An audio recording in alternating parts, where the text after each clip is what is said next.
তারাপীঠে ছেলের নামে পুজো দিতে গিয়ে সর্বশান্ত হয়েছিলেন পেশায় এক আইসিডিএস কর্মী। বাড়িতে না থাকার সুযোগ নিয়ে কয়েক লক্ষ টাকার সোনার গয়না লুট করে দুষ্কৃতীরা। ঘটনার তদন্তে নেমে একজনকে গ্রেফতার করেছে পুলিশ। নদিয়ার শান্তিপুর হরিপুর পঞ্চায়েতের বিলের ধার এলাকার ঘটনা।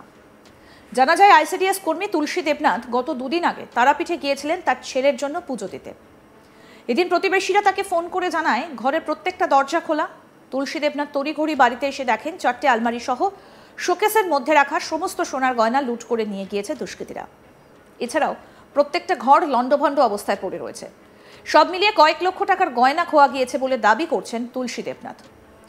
যদিও দুঃসাহসিক এই চুরির ঘটনায় উঠে আসে সিসি ক্যামেরায়, আর সেই সিসি ক্যামেরা দেখে পুলিশ তদন্তে নামে। এরপর পুলিশের হাতে পাকড়াও হয় এক দুষ্কৃতী। তবে এই ঘটনায় এখন সর্বশান্ত আইসিডিএস কর্মী তুলসী দেবনাথ। এই বিষয়ে তুলসী দেবনাথ বলেন, আমার ছেলের বিষয়ে আশীর্বাদ নিতে মায়ের কাছে গিয়েছিলাম, কিন্তু বাড়িতে এসে দেখি তালা ভেঙে সব নিয়ে পালিয়েছে দুষ্কৃতীরা। কি বলছেন তুলসী দেবনাথ শুনবো। তারাপীঠ গেছিলাম ছেলের নামে পুজো দিতে। আচ্ছা, শুক্রবারে 5টার সময় ছেলেটাকে নিয়ে ছেলে লরি একটু জোরে বলুন। হ্যাঁ, ছেলে লরি চাপা খেয়ে মারা গেছে। সেটা এমএ পাস, এমএলএর বাড়িতেই থাকতো, কলেজে থাকতো, ব্যাংকে থাকতো, কিন্তু ছেলে তো লরি চাপা খেয়ে মারা গেল। এখন আর ছোট বড় ছেলে বাইরে কাজ করে, আমি একাই আইসিডিএস করি, ভিডিও কাজ করি, বিওলো। এইবার বড় ছেলেকে বিয়ে দিতে পারছি না বলে মায়ের কাছে গেলাম, অনেক আগাবিতে আসছে একটু জানাতে যে মা ছেলেটাকে একটু দেখো। এবার বর্গসাইপাড়া থেকে বাস এসেছে, বলছে ওদের বাসে আমি সবসময় যাই, বৃন্দাবন, পুরী সব জায়গাতে। বলছে যে মাসি একটা সিট ফাঁকা আছে, তুমি আসো। আচ্ছা, তারপরে কি শুনলেন? তারপরে আমি তারাপীঠ চলে গেছি। 5টার সময় আমি টাকা তুলেছি, তুলে 9,000 টাকা 4,000 টাকা নিয়েছি, আর 5,000 টাকা আমি বাড়িতে রেখে গেছি। বাড়িতে রেখে যাই মুদিখানা দোকানে দিতে হবে। এইবার আমি পুজো দিচ্ছি। এবার আসার সময় যে নাকি ইয়েতে নেমেছি, ওই আপনার আরে অধীরের এলাকাটা কি যেন নাম। আপনি কখন জানতে পারলেন চুরি হয়েছে বলুন? সন্ধ্যায়, পরের দিন সন্ধ্যা 7টা। আচ্ছা, এসে কি দেখলেন? এসে আমি দেখিনি, ওরা আমাকে ওরা সন্ধ্যাবেলা একটু তদন্ত করে যে ঘুমিয়ে আছে কিনা, সন্ধ্যের দিনে কেন। না, আপনি বাড়িতে এসে কি দেখলেন? সব ভাঙা, সব। আচ্ছা, কি ভাঙা? 4টে আলমারি, 3টে শোকেস, তারপরে সব ভাঙা। হ্যাঁ, সব লোড পালট করে গোপাল, আমার গোপাল বিক্রয়, গোপালের গায়ে কি নিয়ে গেছে? সোনা, ভরি সোনা, সব ভরে। কবরি হবে সোনার চেন, 5টা আংটি। কি নিয়ে গেছে? সোনার চেন, 5টা আংটি, তারপরে 4-5 ভরি রূপো, তারও বেশি হবে। তারপরে কাগজপত্র। স্থানীয় বাসিন্দা সুধীর দেবনাথ কি বলছেন শুনবো। ওই লোক কোথায় গিয়েছিল, বাড়ি ছিল না। আচ্ছা, কোথাও বেড়াতে গিয়েছিল? পুরী টুরি? না, পুরী না, ওই শুনলাম ইয়েতে, তারাপীঠ না কোথায় গিয়েছে। আচ্ছা, তারপরে সেদিনকে তো আর বাড়ি আসেনি, বিকেলবেলা গিয়েছিল, কালকে বাড়ি এসেছে। আর এদিকে কেউ দেখতে পেরেছে যে এরকম ইয়ে নেই, দরজায় তালা নেই, তালা ভাঙা ছিল। আচ্ছা, বাড়িতে উনি আছে তো বোধহয়। তারপর কি হলো? তারপরে ওনাকে ইয়ে করা হলো যে ওনার ফোন নম্বর ওনাকে একটু জানানো দরকার, যে আমরা যখন দেখতে পেলাম যে এরকম তালা বালা ভাঙা আছে। সারাদিনের মধ্যে আর কেউ অত ইয়ে করেনি। বিকেলবেলা সন্ধ্যের দিকে তখন দেখতে যে এই অবস্থা। আচ্ছা, তখন যারা দেখেছে তারাই আবার ওকে ফোন টোন করে জানিয়েছে যে এই ব্যাপার। অন্যদিকে অভিযুক্ত নিমাই বিশ্বাস চুরির কথা স্বীকার করে নেয়।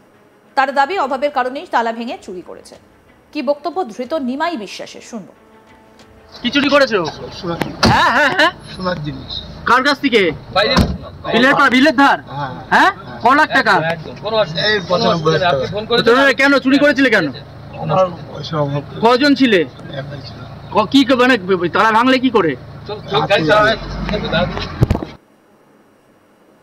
রবিবার 4 মে শান্তিপুর থানায় অভিযোগ দায়ের করলে পুলিশ অন্য দুষ্কৃতীদের খোঁজে শুরু করেছে তল্লাশি অভিযান।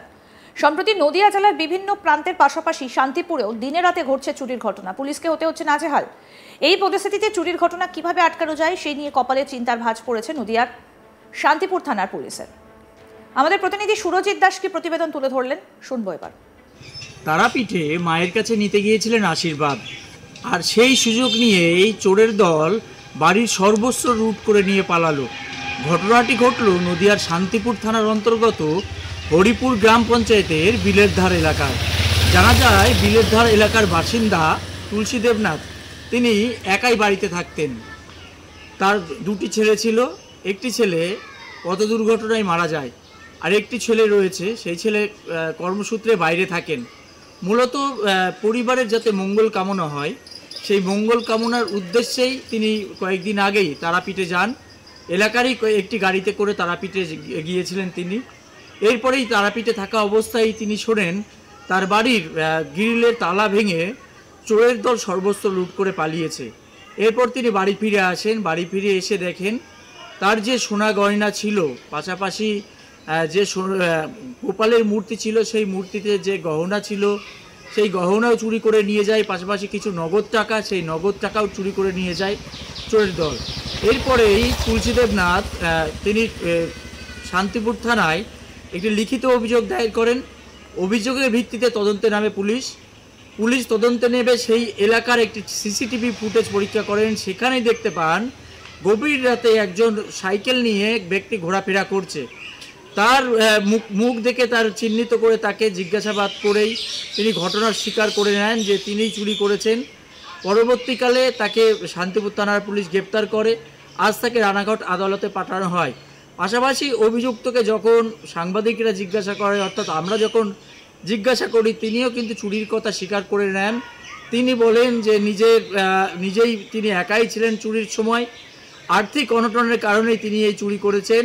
আজ তাকে রীতিমতো আদালতে তোলা হয়েছে এবং তার বিরুদ্ধে চুরি সহ একাধিক মামলা রুজু করেছে পুলিশ। গিয়েছিলেন তারাপীঠে পুজো দিতে, আর সেই সুযোগে বাড়ি একেবারে ফাঁকা করে দিল দুষ্কৃতীরা।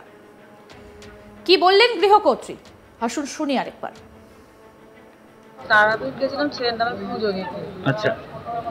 শুক্রবারে 5টার সময় ছেলেটাকে নিয়ে ছেলে লরি একটু জোরে বলুন। হ্যাঁ, ছেলে লরি চাপা খেয়ে মারা গেছে। সেটা এমএ পাস, এমএলএর বাড়িতেই থাকতো, কলেজে থাকতো, ব্যাংকে থাকতো, কিন্তু ছেলে তো লরি চাপা খেয়ে মারা গেল। এখন ছোট বড় ছেলে বাইরে কাজ করে, আমি একাই আইসিডিএস করি, ভিডিওর কাজ করি, বিওলো। এইবার বড় ছেলেকে বিয়ে দিতে পারছি না বলে মায়ের কাছে গেলাম, অনেক আগাবেগে আসছে একটু জানাতে যে মা ছেলেটাকে একটু দেখো। আরও আপডেট পেতে দেখতে থাকুন আজ তাক বাংলা। সাবস্ক্রাইব করুন, নোটিফিকেশন পেতে বেল বাটন অপশন প্রেস করুন, হোয়াটসঅ্যাপেও ফলো করুন আজ তাক বাংলা।